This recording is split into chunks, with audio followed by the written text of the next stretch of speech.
what's your emergency? We got a fire over here in Noble Manor Apartments. Try to get back away from that wall. Noble Unit 203. There are flames on the back side of the building. Dispatch, they're going to need more help. We got people on the back side of this building, on the top floor.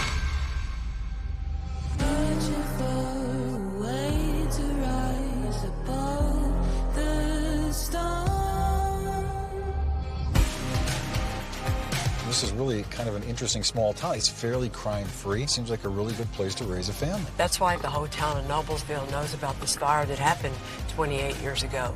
Our victim, Hope, who was 22, you don't get much more innocent sweet than her, right? Really a sad story. We're in Noblesville, Indiana, to tackle one of the most heartbreaking cases we've ever worked on. The arson and murder that took the life of 22-year-old Hope Brewster, her 2-year-old son Jacob, and her unborn child. Hope was a wonderful mother. She married her high school sweetheart, Greg, and they were just starting out their life. You know, you wonder what happened during that fire up there that caused her and Jacob to get killed, and then the unborn child, of course. It's one thing to think about saving your own life, but how do you stay calm when you know it's up to you to save your 2-year-old's life? There was no way out of that building other than jumping or the stairway, which collapsed and burned. I can't think of a more horrible way to die. I can't either. In the early morning hours of February the 26th, 1993, a fire broke out at the Noble Manor apartment complex. All of the approximately 20 residents of that building escaped, except for Hope and her young son, Jacob. Her husband, Greg, survived. The odd circumstances of his escape and his behavior that morning left many of the people in this town, as well as the investigators, suspecting that maybe Greg was behind the setting of the fire. You take a look at this fire, and there's still a lot of unanswered questions. We don't have any eyewitnesses. Everybody's in bed. All the debris on top, all the water soaked everything. And I think the other thing we're dealing with here is that ATF and the fire marshals, the PD, and the fire department all show up. And what happened that same day? The World Trade Center bombing happened, and Waco happened, and everybody abandoned them. Arson cases are uniquely difficult, but this one has been especially challenging since the beginning. And for 28 years, Hope's family has been torn apart, wondering if Greg could have actually murdered his wife and children. We're hoping with modern advancements in arson investigation that we can finally answer that question for Hope's family. Well, when you're looking at Greg Brewster, he's either the one that's horribly evil to set a fire to wipe out his whole family, or he's the biggest victim because he lost his wife, his son, and his unborn child. Which one is it going to be? It has been 16 years and still no answer. Police consider her killing a cold case. Years later, the case is still unsolved. I've chosen cold cases from across the country and teamed up with the best detectives to solve it. We're more determined than ever to bring justice to these victims.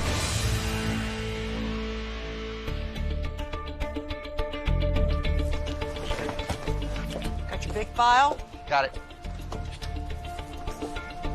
Hello. Hello. How are you? Hi. Deputy Chief Shannon Trump. Kelly. Nice to meet you. Steve Smigolo, Chief. How are you? Nice to meet you. Detective Mike Asper. Nice to meet you finally. Mike, Steve Smigolo, nice to meet you. We appreciate you guys coming. This has been a long time case for us. We're coming up close to 28 years. I bet you everybody here remembers this case, right? They do. Yeah. There's a lot of lingering emotions about this case, and that's why we're glad to have you guys here to help us out with it. Well, let's go start working on it. Let's go. Thank you. Appreciate it. This is a really bad event that happened in this town and really has affected this community over the years. It's a nice little setup. So it has purpose for me to come to a resolution for them. So this is Hope, huh? That's her high school picture. She's barely out of high school, right? Yeah. Hope was pregnant at the time of the fire. And the proud mother of a 2-year-old boy, Jacob Brewster. Just sad. Hope was a young mother, excited about raising a family. She loved Jacob. She was excited about having a second child, and to lose such young lives with a lot of potential in an extremely tragic way. It is important to me that we solve it. So start with the beginning of the story. On February 26, 1993, the fire department was called out to the Noble Manor apartment complex for a fire that was already in progress. When the fire department got there, they saw people hanging out the front of the building, out of the windows, Everybody made it out except for Hope Brewster and her 2-year-old son, Jacob. As they sifted through the remains of the building, they located both of them in the living room. What did Greg say happened? He had stated that they woke up to the smell of smoke. They go to the front door and it's hot. So the plan was for Greg to jump down out the window, which is on the back of the building, and Hope would then throw Jacob down to him, and then he would help catch Hope as she jumped down. Okay. Greg Brewster jumped down, landed flat-footed. He knew something had happened to his back, but he stands back up, turns around, looks up to the window, and they're gone. I'm going to jump. I said, throw down Jacob and I'll help you. She said, okay. I jumped, and I stood right up. I started hauling for it and kept hauling for it and hauling for it. After the fire was out, there was a piece of red plastic found at a rear entrance exit door consistent with a gas can. Taking samples and lab analysis, we were able to piece together that gasoline was definitely the accelerant and that this was definitely an arson. What was their cause of death? Carbon monoxide intoxication and smoke inhalation. There were no injuries found to be suspicious. They found it to be consistent with fire-related injuries. Okay. In homicide cases involving arson, the fire is often used to cover up the murder. But in this case, the fire was the cause of death, which widens your suspect pool. Investigators were able to eliminate most of them, including the residents and guests of Noble Manor, but not all of them. So you want to start with Greg Brewster? We can. So how do we want to describe their marriage? We've got people that say that it was great, and there are others that say that he might have been cheating. There were rumors of an affair. There's also concern how quickly Greg remarried, approximately within 6 months of this fire. Did they have any issues about Jacob? Not that we know of. Okay, so then why would Greg Brewster want to kill his 2-year-old son? That's another unanswered question. That's a big one. Mm-hmm. Damn it, how do you kill your 2-year-old son? It seems crazy to think that Greg would want to kill his 2-year-old son. But the other victim in this fire was his wife, and over 50% of female victims are murdered by a man that they know or live with. What are the things that Greg did that day that we think make him look guilty? There were concerns that Greg had jumped out of the window first. He jumped first. What else like that? Where they were found. How could they not be at the window when, according to Greg, they should have been at the window? What else goes up here? The door being open. Okay. Everybody that was in that building whose door was closed got out fine. The fire investigators discovered that the door to the Brewster apartment was left open, which allowed the fire and the smoke to directly spread into their apartment, which is what killed Hope and Jacob. According to Greg, he never opened it. But could Greg have been lying? There was concern that once Greg did jump down, he was warning people that there was a fire and they needed to get out. He wasn't actively trying to get back in to help his family. Why not rescuing your own family? I mean, I would be running to a maintenance shed trying to find a ladder, anything I could do to get back up that window. I'd be trying to scale the wall. And then it's on video. He just, calmly climbs in the ambulance. According to witnesses in the report, Greg was incorrectly told by 3 different people that his wife and his son had escaped the fire. But still, according to a lot of witnesses, Greg didn't act the way they thought that he should have. Now Greg is either left with the guilt he's had to endure for how he did act, or he is rightfully smack in the middle of this investigation. Okay, R.D. Dick. He was the local arsonist and became a prime suspect right away. So his prior conviction was for an arson at the then clubhouse in Noble Manor. What? Yeah. In 1985, R.D. Dick was arrested and later convicted for setting a fire in the clubhouse at the Noble Manor apartments. Although that was 8 years prior to our victim's fire, the fact that it was the very same building is very alarming to investigators.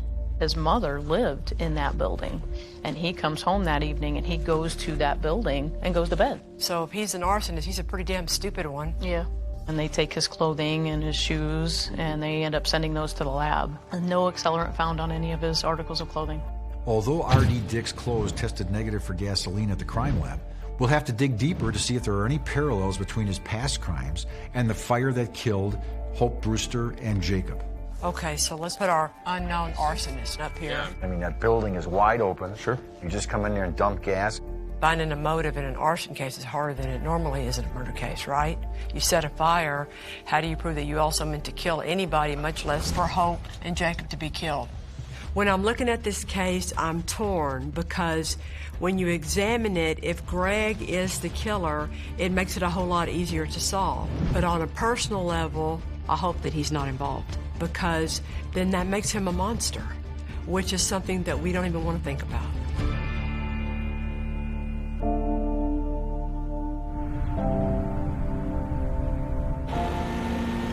So we're gonna go meet Elaine, who's Hope's sister, because she's about the only family member left, huh? Mm-hmm. Okay. Very sweet individual. Really is just looking for some sort of answer, even if it's just to know who didn't do it. Okay. For 28 years, Hope's family has been tormented by the idea that Greg Brewster was responsible for the murder of Hope and her sons. Unfortunately, Hope's mom passed away without ever being able to find out the truth. Hello, Miss Elaine. Kelly. But we desperately want to give Hope's sister Elaine the answer that she's been waiting for so long. We're happy to meet with you this morning, and so tell me about your family. Very loving family. When everything happened, this was very devastating. It's bad enough if you're losing your parents, but your siblings is different. I know. There's a part of me that died when Hope died too. So. And how did Hope meet Greg? She was working at McDonald's and Greg came through. And then after that, they started dating and everything. They got married the December before Jacob was born. They were excited to have a child. Hope had always wanted to have kids. When she had Jacob, I was so happy. At 2 years old, he could carry on a full conversation with you. He was just this little man that just never stopped, you know, and he was an innocent child. When's the first time afterwards that you are face-to-face with Greg and you talk to him about it? After he got released from the hospital, and his thing was that she would have been right there at that window, but that's not where she was found. There's so many things that don't make sense. You spent a lot of hours trying to figure it out, even though you know you can't know the answer? Yep. And I tucked it all away until this all came back up. I know. Does it help you any if we can figure out if Greg really was involved or really wasn't involved? It would. You know, just because we were all close, I think it would help more than anything to know he's innocent. You know, we're almost 30 years later here. So I would love to have answers.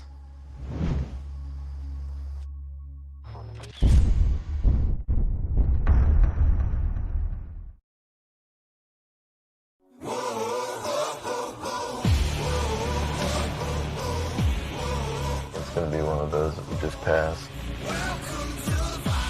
You gotta pass 3 streets first. She'll be on the right. In 1993, a fire was set at the Noble Manor apartment complex.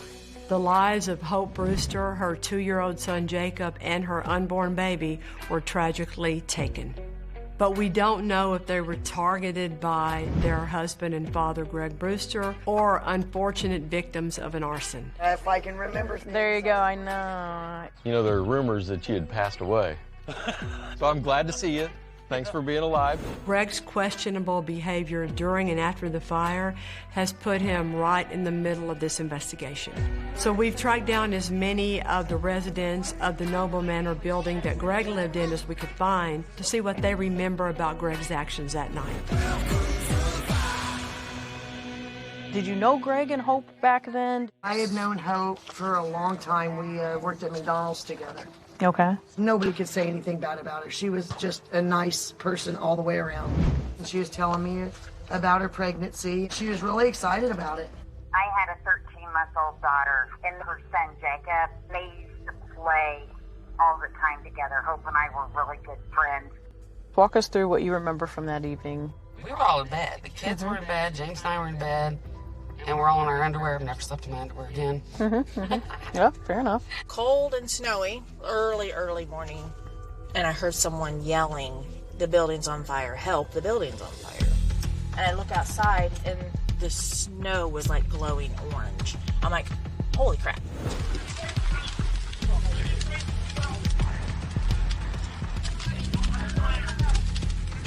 Smoke coming in the building, And by the time I got up, the stairwell was fully involved. You know, you kind of get out of your groggy state and you realize that there was smoke pretty much covering about a third of the ceiling down. The smoke was so thick and black you couldn't see nothing. My husband at the time said not to open the door. It kind of just went up, just like that. Oh my God, I screamed and, we just kind of panicked. I went back to my wife and I said, I think we're going to die. Because it was spread back fast.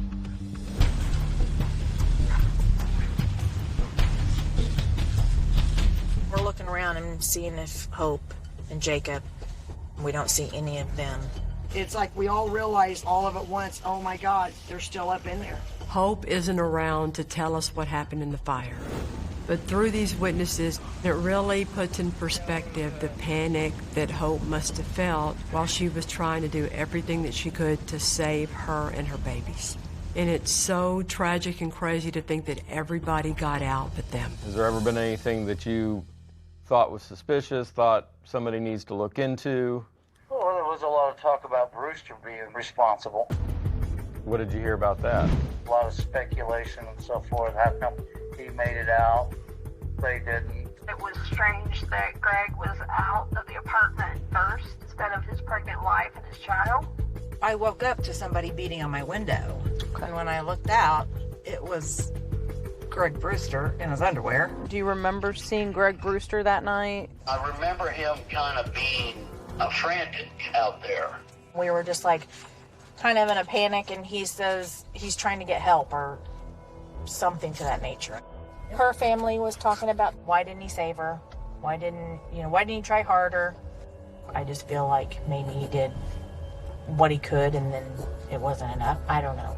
We're hearing all about Greg's strange behavior, but it's hard to figure out if he just didn't act the way everybody thought he should have acted or if he had something to hide. And you did or didn't know Artie Dick?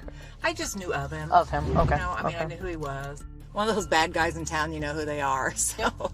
Once you did see RD, I assume you talked about the fire out there? Yeah, I questioned him and I'd taken his clothes and stuff. And what did he say to you about the fire? he had nothing absolutely to do with it. So that would be foolish for anybody even to think he did, because he's living out there with his mother. It's clear that the residents of Noble Manor have incredibly indelible memories of that night, but unfortunately when it comes to who was responsible, there's a lot of speculation and rumor. We're gonna need a lot more than that to figure out who set this fire that killed Hope and Jacob. Do you ever know of any other people that like to set fires? I can't think of anybody. Because obviously somebody around here did, right? Yeah.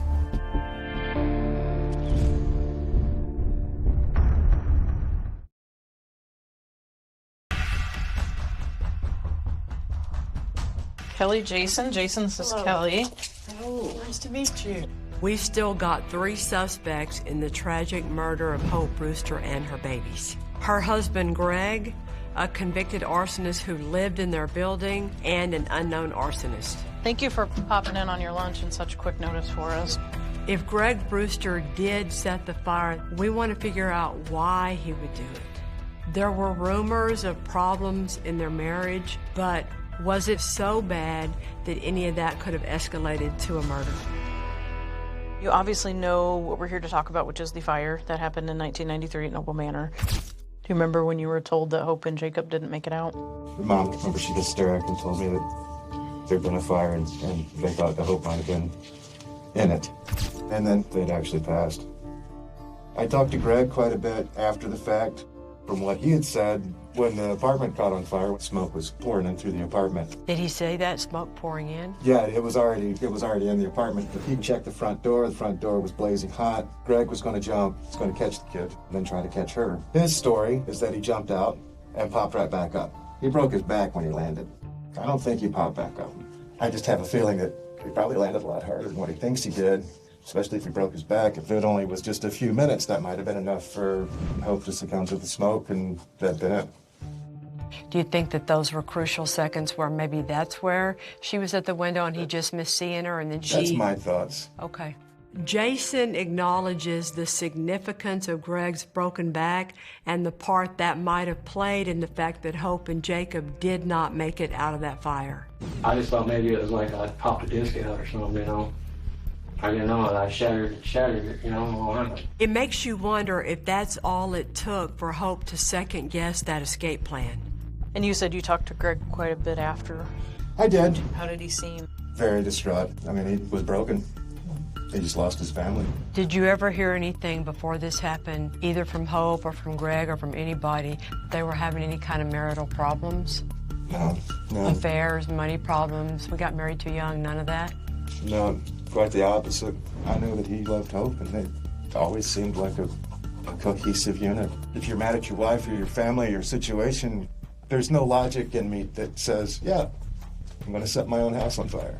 You wouldn't see him setting it on fire if he wasn't happy or wanted to leave or... And to your point, how did Greg feel about his son? Loved his son.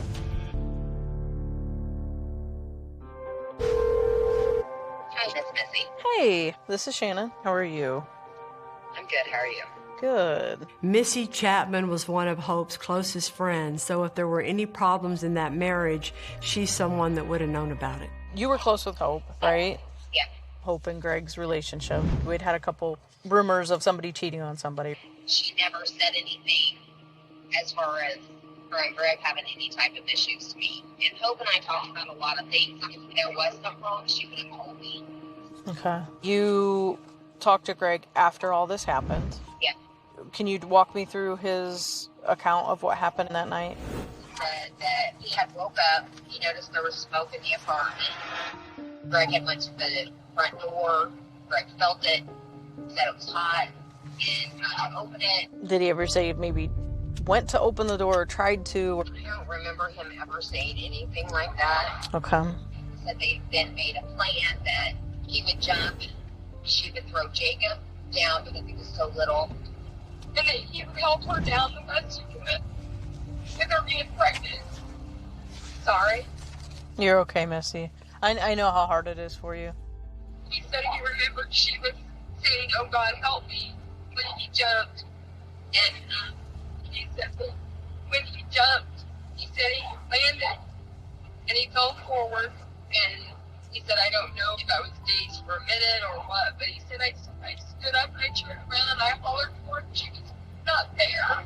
He said he remembers getting in the ambulance and telling them that his wife and child was in front of the window where he left them. When you said Greg was going out the window, do you think he's certain she's right by the window? When he told me when he jumped, that's where she was, and she was holding Jacob.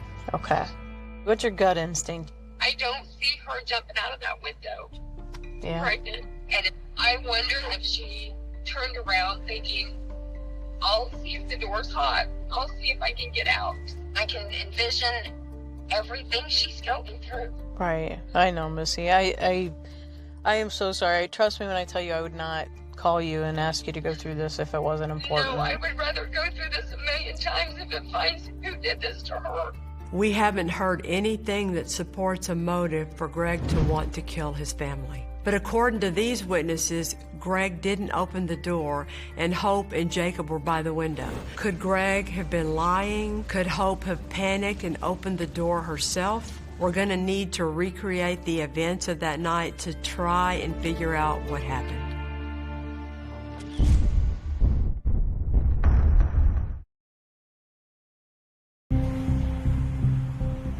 Have you ever had a case where the focus of the investigation didn't act heroically and people wanted to turn that into a crime? I don't think I've ever had one like that. While some witnesses believe that Greg acted odd the night that Hope and Jacob were killed, we've yet to find any motive for him to want them dead. We know that Hope and Jacob died of smoke inhalation, but what exactly occurred in their apartment that night is still a mystery. Good morning. Good morning, Kelly. Good morning. Boy, we're excited to see you. We're kind of old. When we first worked our first arson cases, it was way different, right? It was. Arson expert Stu Morrison has analyzed the characteristics of the fire, and he's here today to try and help us recreate the crime scene and share his findings. Alarm came in at 2:45 in the morning. From reading the fire report, they are there until 10:17 in the morning. So it's a good 8 hours of fighting fires. When we're looking at fire damages to determine origin, we're looking to see what it's done to the walls, where the fire has burned the longest and the fiercest or the heaviest. So in this case, the staircase to the 3rd floor being almost completely destroyed. The fact that that is gone is significant to this. Okay. And that's consistent with the fire originating in the hallway and coming up. Multiple witnesses are all seeing fire burning at floor level on that 2nd floor landing. Okay. Fire goes up and out. So if you're seeing floor level burn, it indicates that there's a fuel package there consistent with gasoline having been poured in that area. Fires that are on staircases, generally it's meant for one thing, and that's so that people can't get out. Arsonists light fires for all kinds of reasons. Sometimes they do it to get kicks, and sometimes they do it to cause harm. Based on Stu's findings, it feels like this fire was set to do a lot more than just damage property. We can see that that fire basically went from 0 to 60 in a very short period of time, and that's consistent with gasoline. This is me pouring less than a half a gallon of gasoline onto a carpet. You'll see right here just how quickly it ignites. And then the amount of smoke and heat that's being generated right off the bat is significant. Look at that. I thought it would take a while to get that black, right? Going to the window and going out, you should be generally clear once you stick your head out that window. Okay. Unless the door to that apartment is open and all that smoke is coming through.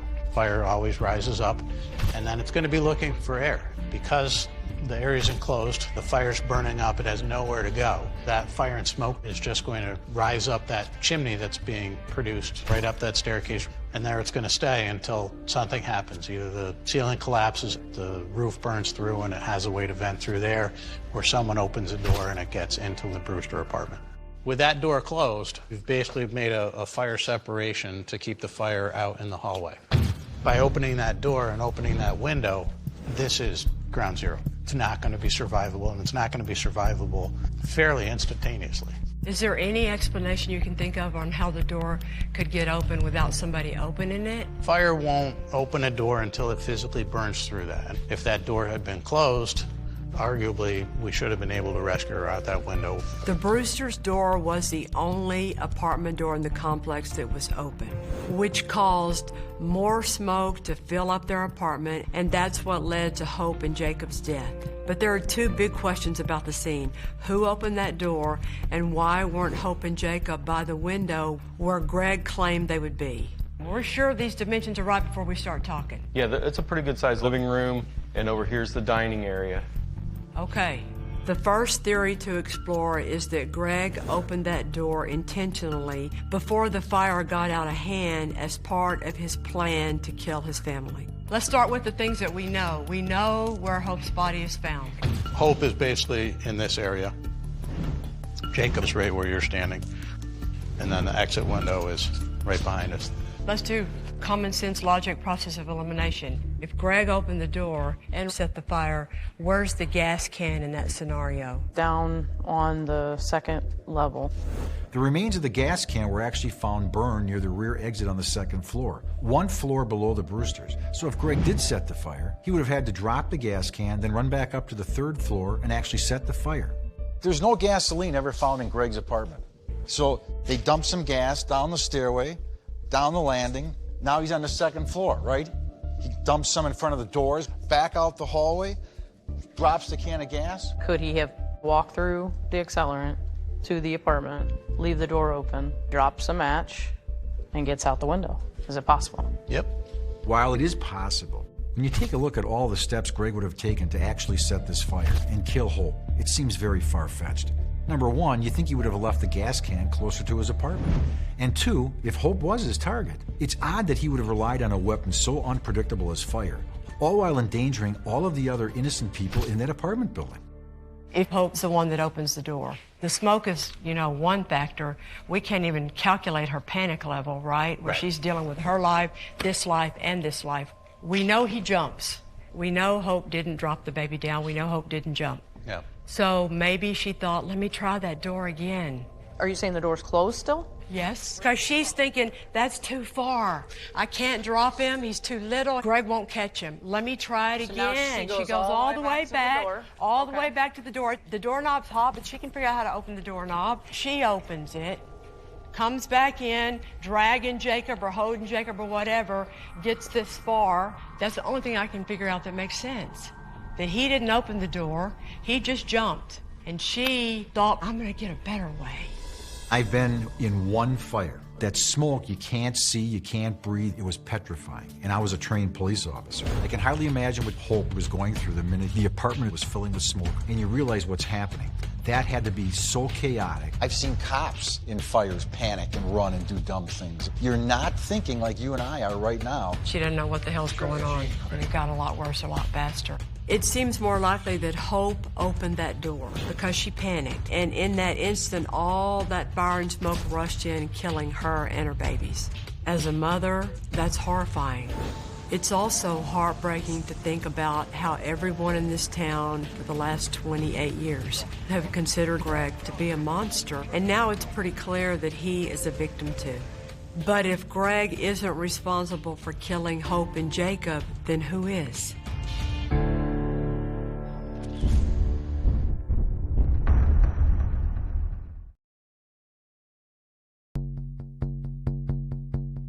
Let's give his attorney a call again. Okay. So it's looking less and less like Greg Brewster actually had anything to do with the death of his wife and child. But we do want to speak to him to confirm his story. Greg, I'm going to ask you the big question. Okay. Did you start this fire? No, sir. I did not. Do you know who did? I do not. We'd left a message for him yesterday, just see what he thinks about us talking to Greg again. Greg hired an attorney 2 years ago after he gave a statement in this case. Thank you for calling Bojay, Benner, Becker, Markovich, and Hickson. It's often believed that when a person lawyers up, it's an indication of guilt. But in Greg's case, he's actually been very cooperative with law enforcement over the years. All right, bye. Greg's lawyer informed us that he has told law enforcement everything he knows about this crime. However, he is willing to call Greg to see if he wants to talk to us one more time. So we're going to see R.D. Dick. He was initially probably the main suspect. So while we wait to hear back from Greg, we want to take a look at the two other suspects on our board, starting with local arsonist R.D. Dick. Robert, how you doing? Although his clothes tested negative for gasoline, which we know was used as an accelerant in this case, the fact that he actually lived at Noble Manor and was previously convicted of an arson there makes him a viable suspect in this crime. My memory is it's gone to hell, all that liquor I drank. Well, you know why we want to talk to you about this fire in Noble Manor. Do you remember that evening where you were at before? I'm sure I had been probably somewhere, but I know that I came home and went to bed, or I ate dinner. Mom said she fixed me a TV dinner, and I never left. I went to bed. Mom woke me up and told me that there's a fire. Have you ever been so drunk that you didn't remember what you'd done? No. Never. Those arsons that I did, I remember. How many fires were you involved with, Mr. Dick? I believe it was 2, the clubhouse and the house. Well, they thought you did 4 of them. Possibly, maybe 3. Yeah, there was Cherry Street, Cherry and Maple. Those were both on the same night. They were both curtains. Yeah, then you're right. I forgot about that. Artie seems a little hazy on some of his details. It could be the passage of time, the amount of alcohol he's consumed, or the fact that he's trying to be evasive. But we need to hit him with some more pointed questions about this crime. This fire at Noble Manor, I had nothing to do with it. The clubhouse, I did do. I admitted that. I was drinking one night, and I had no intention to even lighten that curtain until the minute I went to walk out. And I just took my lighter and lit it. I admit that. You think you were unfairly targeted with this, Mr. Dick? Well, kinda, in a way, because, you know what I mean, I was a ass and a menace to Hamilton County. Once and for all, let's put this to bed. Did you start this fire? No bullshit. No, sir. Convince me you didn't do it. Why wouldn't you have done this? Because I don't have the heart to hurt someone like that. I never went out intentionally to hurt anybody. The last thing I'd ever do is put my mom in danger away like that. Never. Did you ever use an accelerant, gasoline, oil, kerosene? No, sir. Anytime I did start a little fire, it was with a lighter. I never used any kind of gas or anything, ever. In looking at Artie's past crimes, we've confirmed that he has an MO of setting curtains on fire in vacant buildings. Take care, sir. When we talk about an MO or a modus operandi, it's learned behavior. It's what worked last time is going to work this time. It's like you and I do whenever we cut the grass or whenever we paint the house. It worked last time, so let's do the same thing this time. Arsonists have specific MOs, and they follow those religiously. And right now, my gut is telling me RD is not our guy. Fire setters, they're just weird people to try to figure out their dynamics. And Well, they're all different. It's like sex offenders. Yeah. Every one of them's different.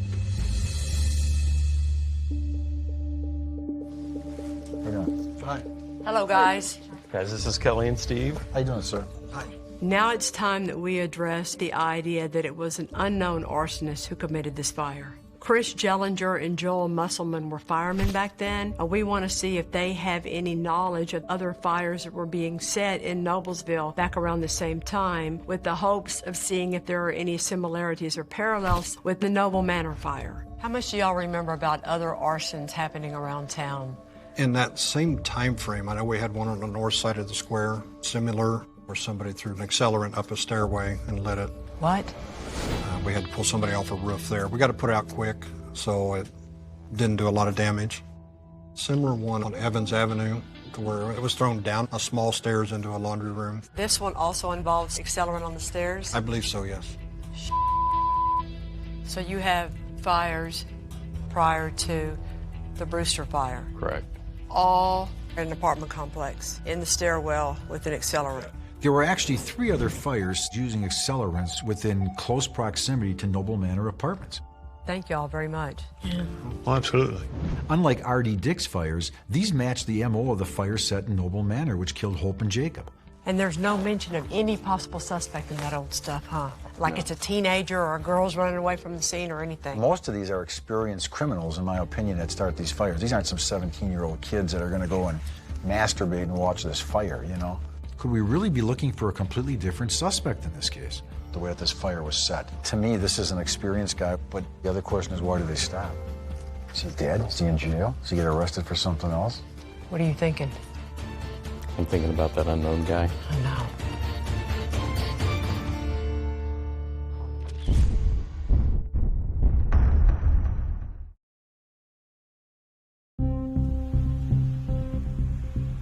Okay, here we are, trying our hardest to look critically at these people that have been suspected for so long. The evidence that we've uncovered suggests that it was a serial arsonist that was responsible for the deaths of Hope and Jacob and her unborn son. Unfortunately, we do not have enough evidence to prove who that serial arsonist is, but we can prove the innocence of our other 2 suspects. Why don't we start with R.D. Dick? He acknowledged the other fires that he set, said it was always he would light curtains and he'd light them with a lighter. I never used any kind of gas or anything, ever. You know, he's very straightforward about what he did in the past. He seems to have turned his life around. I think that all says a lot, right? I don't think it's him. Do you? I don't. Do you? No. Okay. R.D. Dick has always been cooperative, and he has always been consistent in the telling of his story, both to civilians and to law enforcement. It is clear that R.D. Dick is not involved with this fire. I think we've resolved R.D. Dick. And then we go to Greg Brewster. Talk us through what you're thinking. There's no motive, there's no means. She never said anything as far as her and Greg having any type of issues. I know that he loved Hope, and they always seemed like a cohesive unit. Nobody's going to convince me that he spread this gasoline. He's just not that devious. Greg had seconds to make a plan. I've seen cops in fires panic and run and do dumb things. You're not thinking like you and I are right now, and they make a decision here. And it turns out to be fatal for 3. Unfortunately, that's just the way it is. But that doesn't make Greg the guy that did this. He made it out the window, they didn't. It's tragic, but I don't think it's criminal. I agree. We're all agreeing that we can once and for all tell Noblesville that he is cleared from this murder. Right. You know, I think sometimes we get so caught up in trying to figure out who committed a crime, because you're trying so hard to tell everybody you found out who did it. You forget that sometimes it's also your job to clear out people, right? Because you know what? He's a victim too. Right. I tried really hard to think of a case that I've ever handled where someone has been, who survived, as victimized as Greg Brewster. He lost his whole life. His brand new wife, his 2-year-old son, his unborn son, his home, his friends, his job. The man has been judged and criticized and called guilty for something he never did. And that's horrible. I have nothing to live for. That got all taken away from me. But that's my whole world. Yeah.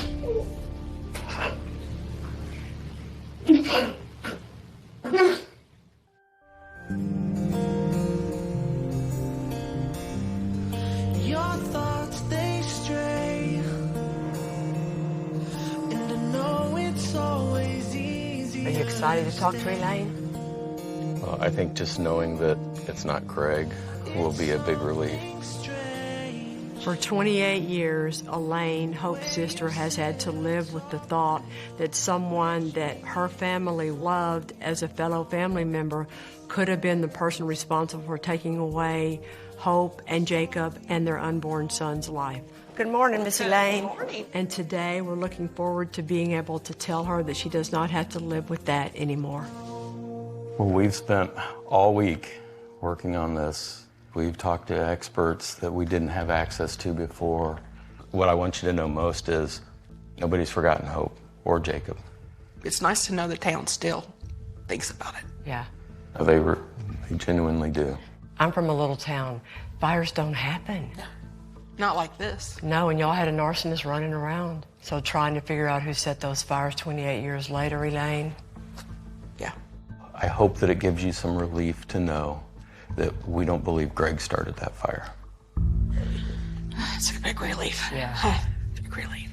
He had nothing to do with that fire. That's a big relief in itself. Good.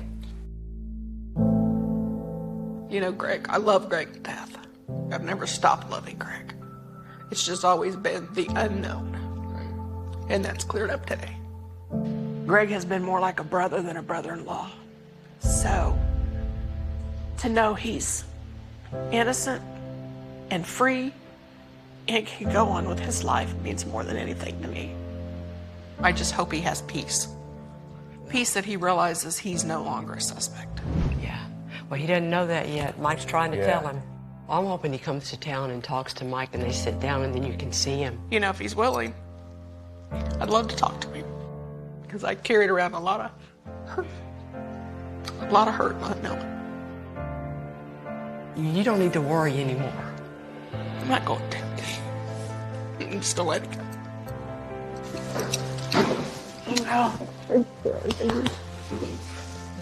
Thank you both so much.